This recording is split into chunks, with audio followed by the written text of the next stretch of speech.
Sasampigayin ko ho kayo hanggang sa pumutok yung nguso nyo. Ayan, bomba na, bomba na. So, yun lamang po sa lahat ho ng prosecutors dito sa kung saan man. Ito po yung aking address. Yan po ang aking address. Nakapin na ho sa comment section para naman ho maging patas.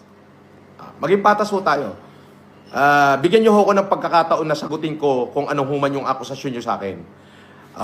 Kasi ho dito, pinakakalat nila pilit, scammer. Ang tanong, kung meron ho akong in-scam, pumunta ho kayo sa bahay ko, ayan ho yung address. Dalhin nyo ho yung ebidensya na in-scam ko kayo. At tayo ho'y magbabayaran. Dodoblehin ko pa. Ngayon, kapag wala ho kayong naipakita, dito ho sa harapan ng bahay ko, sasampigayin ko ho kayo hanggang sa pumutok yung nguso nyo. Sasampigayin ko ho kayo hanggang sa pumutok yung nguso nyo.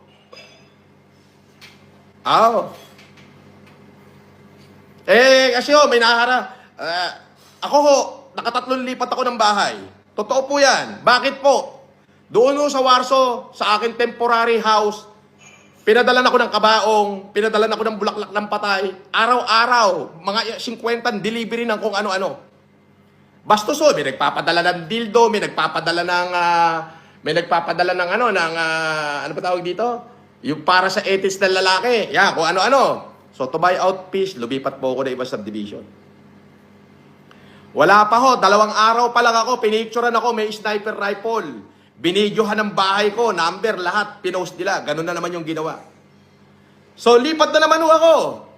Paglipat ko rito, ganun din ho. May sniper rifle, pagbaba ko ng sasakyan, hating gabi, hinahawakan yung sasakyan, binibidyohan yung bahay. So, to be fair, eto na sasabihin ko na yung address. Ayan ho, yung address ko, 82 MR Luna, Bayanihan Subdivision, BF Homes, Parañaque City.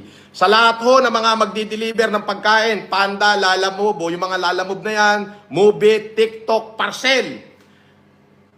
Tawagan nyo muna ho yung magbubuking at ako ho'y walang booking na ganyan. Hindi naawa to mga cyber criminal na to, pati yung maliliit na naghahanap buhay, na nagdi-deliver ng parcel, may gasolina yan. Yung mga Grab na kukuha ng pagkain. Winawalang yan nyo. Akala ko ba ako scammer? Gawain nyo, ibinabato nyo sa akin. Di ba?